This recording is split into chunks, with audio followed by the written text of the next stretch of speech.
तो हेलो दोस्तों, देखिए आज हम लोग समझने का प्रयास करेंगे कि बहुत बड़ा मतलब एक तथ्य है, ठीक है ना। एक तथ्य कहा जाए इसको, तो ये जैसे तथ्य है कि एक ही समय पर कहीं वर्षा होती है और कहीं नहीं होती है, क्यों? कारण बताइए।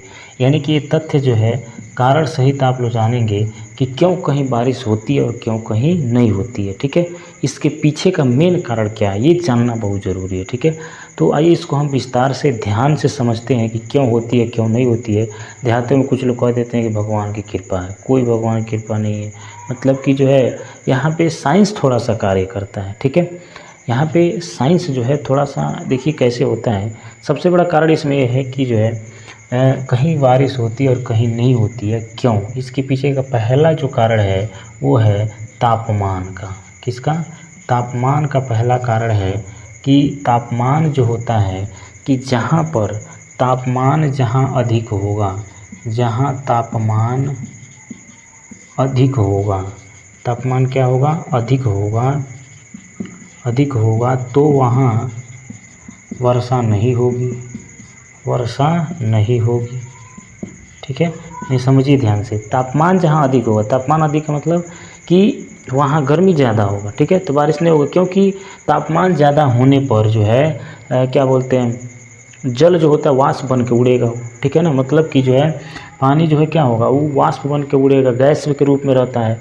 लेकिन जैसे तापमान कम हुआ, अगर तापमान जहाँ कम हुआ, जहाँ तापमान क्या हुआ, कम हुआ, वहीं वर्षा होना क्या हो जाता है, शुरू हो जाता है। वहीं वर्षा होना जो है शुरू हो जाता है, ठीक है। यही कारण होता है मेन, ठीक है, कि तापमान कम होगा। तापमान कम होने का मतलब कि जो है ठंडा बढ़ेगा, जब ठंडा वहाँ पे बढ़ेगा तो गैस जो होता है उद्रव बन के टपकना शुरू हो जाता है, ठीक है। यानी कि देखिए ये गैस बादल जो होता है वो गैस होता है, बादल क्या होता है, गैस होता है, ठीक है। ये बादल क्या है, गैस के रूप में उड़ रहा है, ठीक है ना।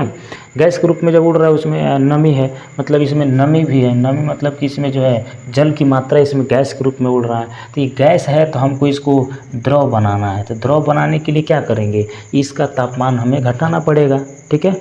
और गैस बनाने के लिए इसका तापमान बढ़ाना पड़ेगा। तो ये बताइए, अगर कहीं तापमान ज़्यादा है तो गैस बन के ही उड़ेगा, समझ रहे हैं। और यदि तापमान कम है तो क्या होगा, ये तापमान अगर कम है तो फिर ये जो है ये गैस जो है द्रव बन के टपकना शुरू होता है। वही कारण है कि जहाँ तापमान कम हुआ बारिश वहाँ स्टार्ट हो जाती है, जहाँ तापमान ज़्यादा हुआ बारिश वहाँ नहीं होती है, ठीक है। तो मेन कारण यहाँ से समझना जरूरी है। दूसरा कारण क्या है, वायु दाब का। दूसरा है वायु दाब का, ठीक है।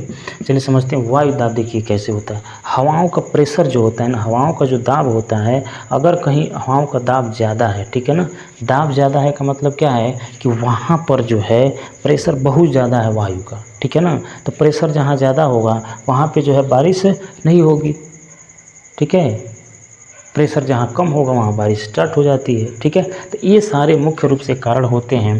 तो इन कारणों का आप जो है जानकारी रखेंगे। और ये क्या होता है कि पहाड़ जो ऐसे होता है, पहाड़ ऐसे जो होता है, यहाँ से बादल जो है गैस बन के जा रहा है, जाके इसे टकराएगा, टकराने के बाद से पहाड़ों पे बारिश होना क्या हो जाती है, शुरू हो जाता है, ठीक है ना। यानी गैस इधर से जा रहा है तो जब टकराएगा तो टकराने के बाद उसका जो है अवस्था परिवर्तित हो जाता है, गैस से द्रव बन जाता है, ठीक है। इसीलिए पहाड़ों पर वर्षा होना क्या हो जाती है, स्टार्ट हो जाती है, ठीक है।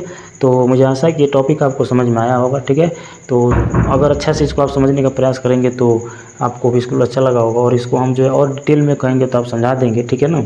बाकी जो है नेक्स्ट टॉपिक पे अगला वीडियो होगा, तब तक के लिए इसको आप देख करके ध्यान से समझने का प्रयास करिए कि किस प्रकार से बारिश कहीं होती है और कहीं नहीं होती है, ठीक है। बाकी मिलेंगे नेक्स्ट वीडियो में, तब तक के लिए थैंक यू।